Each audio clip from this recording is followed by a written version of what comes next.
Dans cette vidéo, je te propose de faire le tour d'horizon du tableau de bord du 3890. Alors, il s'agit d'un S215UL des Quarts des Abers. Et j'ai fait plusieurs photos. Je suis en train de regarder ça dans mes archives et je me suis dit, tiens, ça peut faire l'objet d'une vidéo sympa. Et peut-être comme ça, tu peux comparer avec les véhicules actuels pour voir l'évolution. Et puis, alors, on a commencé déjà avec, sur cette photo, le tableau de bord principal. Enfin, il manque des parties parce qu'il y a le chauffage qui est légèrement plus bas côté droit. Mais on va faire le tour parce que j'ai vu que j'avais des photos de toute la partie du tableau de bord. Et donc, je te propose de t'expliquer chaque élément dans cette vidéo. Sur cette photo, on retrouve le compartiment côté gauche. Alors donc là, il y a l'autoradio, donc ça c'est assez classique. Après, à côté, on retrouve un sorte de vide-poche où moi j'avais l'habitude de mettre les disques et la feuille du véhicule, parce qu'en fait, chaque mois, on avait une feuille à remplir sur le nombre de litres de carburant mis à chaque fois. Et en dessous, on retrouve un cendrier, donc c'était plus, moi ça me servait plus de poubelle. Et après, on voit pas très bien sur la photo, mais juste après le vide-poche, tu as quelques témoins, alors qui s'allumaient en fonction de soit des défauts qu'il y avait, ou des fois aussi en fonction de ce qui tournait. Alors il me semble qu'il y avait à cet endroit-là le Webasto. Par exemple, quand tu mettais en route ton Webasto, tu avais un témoin vert qui s'allumait avec un témoin de Webasto. Alors, je regarde aussi une chose, alors il faut vraiment avoir l'œil, mais quand tu regardes juste au niveau du volant ou de la manette de clignotant, par exemple, tu regardes juste au sol, tu as une pédale. Si tu regardes bien, tu as une pédale qui n'a pas de rapport avec la pédale d'embrayage. Il s'agit de la pédale du ralentisseur sur échappement. Aujourd'hui, ça n'existe plus. Et ça servait un petit peu dans les descentes, c'était un petit peu efficace et j'utilisais de temps en temps. Donc il y avait à la fois le ralentisseur électrique avec la manette qu'il y a à droite du volant en général. Donc sur ce cas, en tout cas, c'était le cas, c'était à droite du volant. Et tu as une pédale qui servait de ralentisseur sur échappement. Ici, on retrouve plusieurs compteurs. Alors, on va partir de la gauche. Alors ici, tu as la pression d'air dans chaque circuit de freinage au niveau des bouteilles d'air. Donc le circuit 1 qui est situé en haut et le circuit 2 en bas. Après, tu as la hauteur du véhicule. Donc celui-ci fait 3,25 m. Après, quand tu descends légèrement, tu as le témoin de jauge de gasoil. Ensuite, juste en dessous, avec toutes les couleurs là, je trouvais assez sympa. Il était bien fait. Tu avais le compte-tour, le cadran du compte-tour. Et après, on va rebasculer légèrement à droite avec le cadran au-dessus en fait du compte-tour. Tu as la pression d'huile. Et juste au-dessus de la pression d'huile, tu as la température d'eau. Donc liquide de refroidissement quoi. Et après, alors on va passer sur une autre photo, mais avant qu'on passe sur l'autre photo, je te montre, enfin je t'explique juste rapidement les témoins qu'il y a après juste au-dessus, qui sont éteints. Tu vois, tu as par exemple P, etc. P, c'est quand par exemple tu as ton frein de parc qui est mis. Alors là, comme j'avais enlevé la clé, ça s'allumait pas, mais en gros, quand tu mets le contact et que le frein de parc est mis, et là c'est le cas, il est mis, tu as un témoin en rouge qui s'allume avec le P, avec le rond autour et les sortes de parenthèses. Et après, sur la droite de la photo, tu retrouves le contrôlographe. Alors à l'époque, c'était des disques, c'est-à-dire qu'on ouvrait ce boîtier et on mettait un disque. Et sur le disque, on mettait le nom, prénom du conducteur, la date de départ, le kilométrage de départ, la commune de départ. On mettait le disque et après, quand on avait terminé, pour le clôturer, on mettait la date d'arrivée, la commune d'arrivée. On notait donc le kilométrage aussi d'arrivée et on faisait la différence pour avoir le total du kilométrage réalisé. Ici, il s'agit du frein de parc. Donc là, la position, elle est en stationnement, c'est-à-dire que là, c'est frein de parc mis. Et après, il suffisait d'amener la manette, enfin de la remonter et de la lâcher pour que le frein de parc soit désactivé et pour ensuite partir.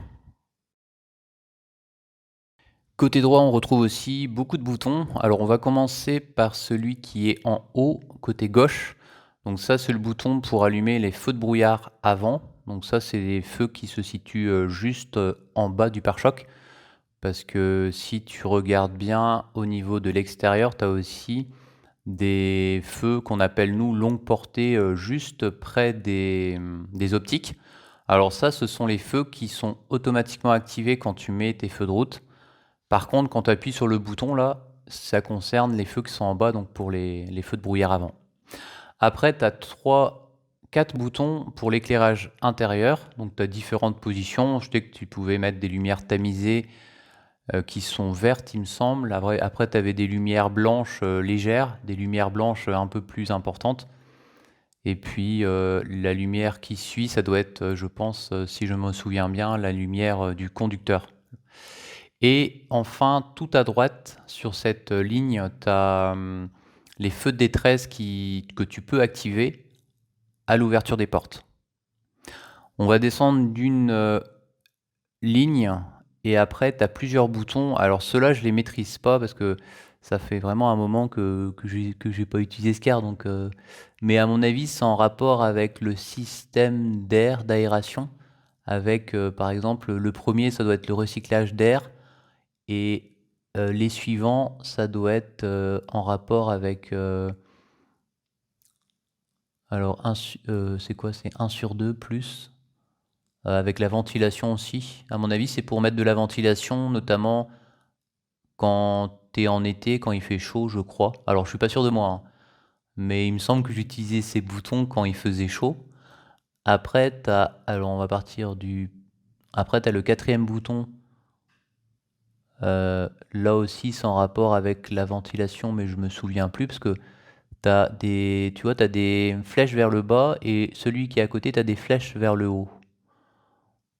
Là, je me souviens plus, je suis pas sûr de moi et j'ai peur de dire des bêtises, mais je pense que c'est en rapport avec aussi la ventilation. Après, tu as un autre bouton avec, tu vois, l'avant du véhicule. Par contre, voilà, celui-là, je ne me souviens plus. Et après, tu as 2 autres boutons. Pour moi, tu as un pour le dégivrage des rétroviseurs d'abord. Et après, le deuxième, c'est pour le dégivrage de la fenêtre conducteur. Et je crois qu'il y avait aussi la porte. La porte avant, tu avais des fils en fait dessus. Et c'est pour le dégivrage à la fois pour moi de la fenêtre conducteur et aussi de la porte pneumatique avant. Après, tu as un autre bouton. Ah non, c'est celui-ci. Ce bouton-là, ça doit être plutôt... les rétroviseurs, ça doit être celui-là à mon avis.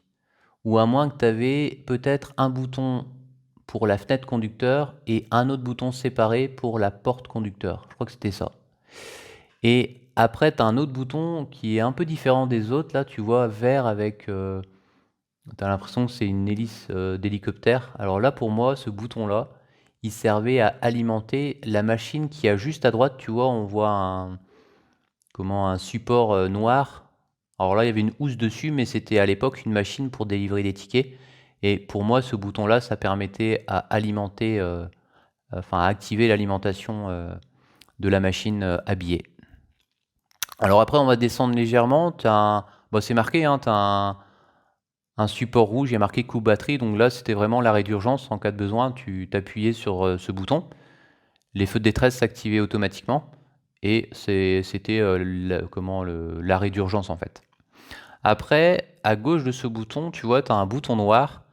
Alors, c'était assez original, je trouvais. Alors, tu mettais la clé dans le contact.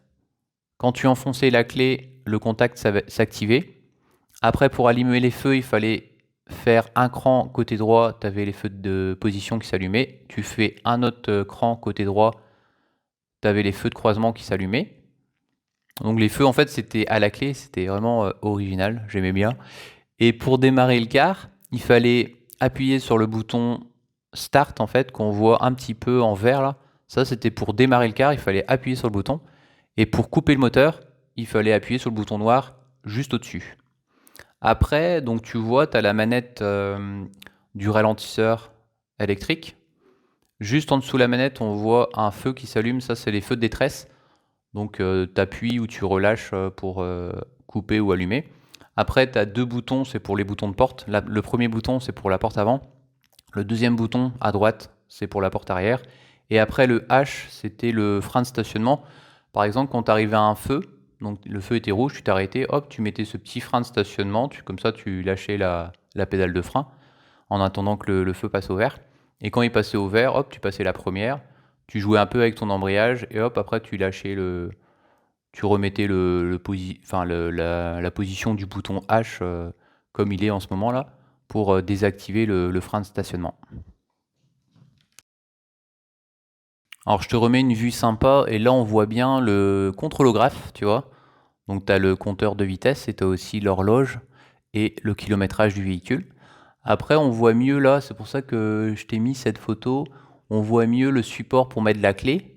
Juste au-dessus du support là où tu as la clé de contact, tu as le bouton pour allumer les feux de brouillard arrière. Enfin il n'y en a qu'un, il n'y a qu'un feu de brouillard sur ce véhicule. Donc c'est le bouton orange. Après, comme ça, on voit bien aussi le bouton Start, c'était pour démarrer le car, et juste au-dessus, le bouton pour couper le moteur.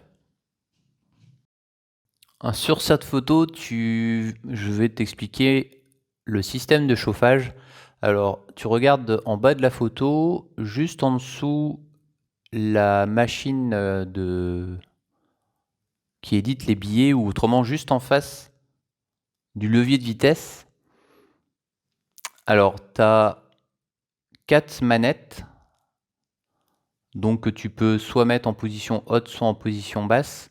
Et après, alors on voit pas bien sur la photo, mais tu as aussi des boutons. Tu as un bouton smog et tu as un autre bouton avec des chiffres. Donc en fait, c'était une sorte de molette. Donc par exemple, tu faisais varier les chiffres, donc 0, 1, 2, 3, 4.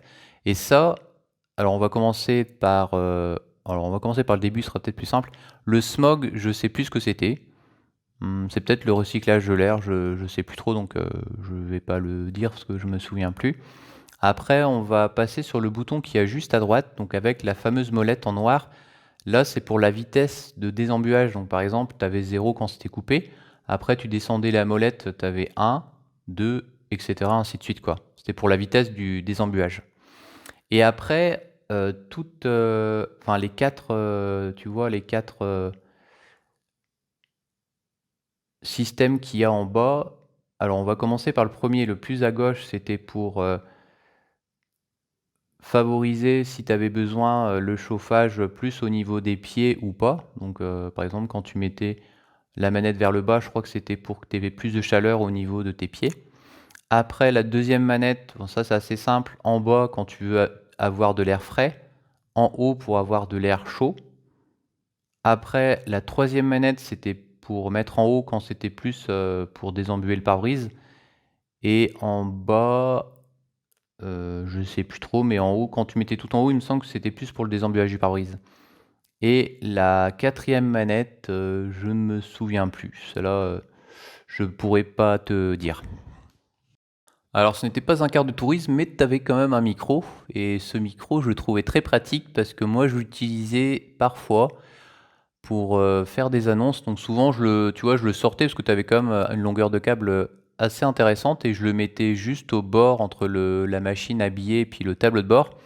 Et comme ça, par exemple, quand je devais intervenir, s'il y avait un peu de chahut dans le fond du car, parce que moi j'ai fait comme assez souvent du scolaire avec ce véhicule, et ben j'utilisais le micro, puis en général ça calmait direct.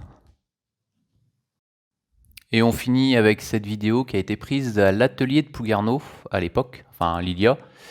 Et donc à gauche, on retrouve le véhicule qu'on vient de voir, donc le fameux 3890. Et à droite, on voit le petit Cetra, c'est le 4946, qui faisait par contre celui-ci des voyages.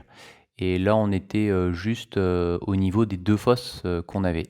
Voilà, donc c'est la fin de cette vidéo. Si ça t'a plu, tu peux lâcher un pouce bleu. Si tu es motivé, si le concept te plaît et si c'est pas encore fait, tu peux t'abonner. Et nous, on se retrouve demain pour le prochain podcast ou la prochaine vidéo. Allez, à demain!